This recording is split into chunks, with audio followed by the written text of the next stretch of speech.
ang mga batang maitim ang mata. Noong 1990, nagsimulang kumalat ang mga kwento tungkol sa mga misteryosong black-eyed children o mga batang maitim ang mata. Ang mga batang ito ay may kakaibang anyo. Puting balat, itim na mga mata na walang bahid ng puti o iris, at madalas na nagsusuot ng lumang kasuotan.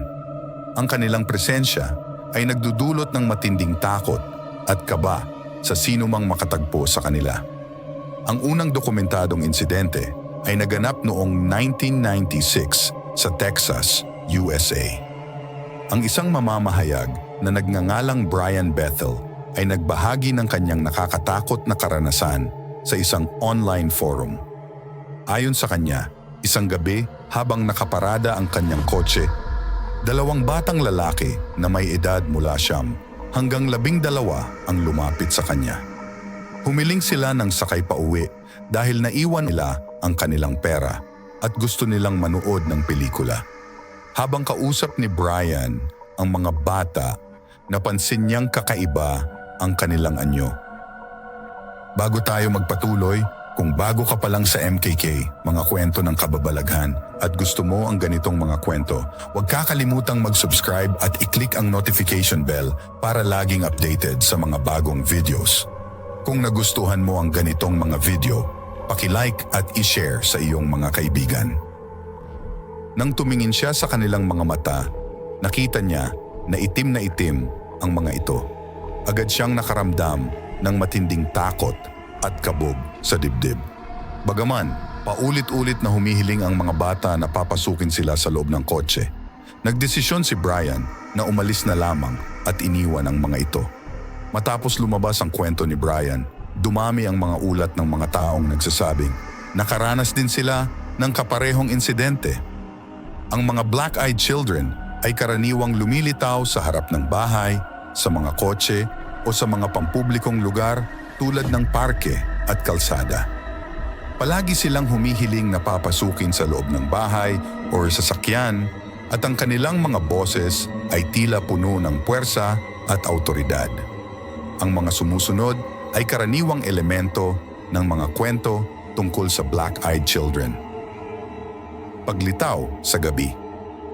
Karamihan sa mga insidente ay nangyayari sa gabi, lalo na kapag madilim na. Paghiling ng pabor. Ang mga bata ay palaging humihiling ng isang pabor, tulad ng pagsakay, pagpapasok sa loob ng bahay o paggamit ng telepono. Matinding takot at kaba. Ang sino mang makakita sa mga batang ito ay agad na nakakaramdam ng matinding takot at kaba kahit na wala namang maliwanag na banta. Kakaibang hitsura. Bukod sa kanilang itim na mga mata, ang mga bata ay madalas na may hindi angkop na kasuotan para sa panahon at tila galing sa ibang panahon o dekada. Isa pang kwento ay nagmula sa isang babae na nagngangalang Allison noong 2010. Isang gabi, habang naglalakad siya pauwi mula sa trabaho, may dalawang batang lalaki ang lumapit sa kanya. Ang mga bata ay nakasuot ng lumang damit at mukhang napakaseryoso. Humiling sila na makigamit ng kanyang telepono para tumawag sa kanilang mga magulang. Agad na nakaramdam ng kaba si Allison, ngunit sa kabila ng kanyang takot, binigyan niya sila ng kanyang telepono.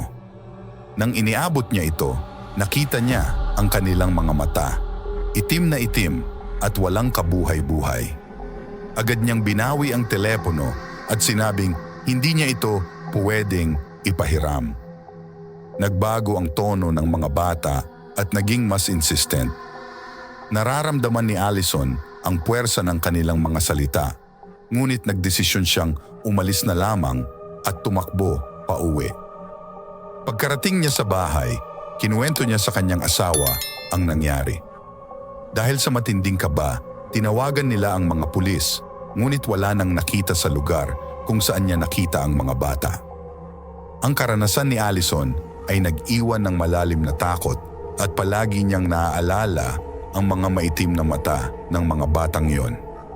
Hanggang sa ngayon, nananatiling misteryo ang mga black-eyed children. Walang malinaw na paliwanag kung sino o ano sila at patuloy pa rin ang paglabas ng mga bagong ulat tungkol sa kanilang presensya. Maraming teorya ang nagsasabi na maaaring sila ay mga espiritu, demonyo o nilalang mula sa ibang dimensyon. Subalit, ang tanging tiyak ay ang takot na nararamdaman ng sino mang makakatagpo nila. Ang mga kwento ng black-eyed children ay nagpapaalala sa atin na marami pa ring bagay sa mundo na hindi natin lubos na nauunawaan. Ang kanilang mga itim na mata ay tila bintana sa isang hindi kilalang mundo, puno ng misteryo at kababalaghan. Salamat sa pagsama sa amin sa nakakakilabot na paglalakbay. Saludo ako sa inyong tapang at maraming salamat sa inyong panonood.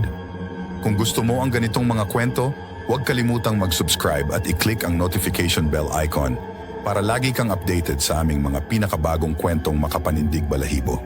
At huwag kakalimutang i-like at i-share ang aming mga video para marami pa ang makaramdam ng kilabot. Kung meron kang sariling mga karanasan na nakakatakot, i-share mo rin sa comment section sa ibaba o mag-send sa aming email address na makikita sa description ng video. At kung may particular na kwento kang gusto mong pag-usapan o talakayin, pwede mong ilagay sa comment section. Tandaan, ang dilim ay nagtatago ng mga lihim. Handa ka bang tuklasin ang mga ito? Hanggang sa muli, ito ang MKK, nagpapaalam at mag-ingat kayo sa dilim.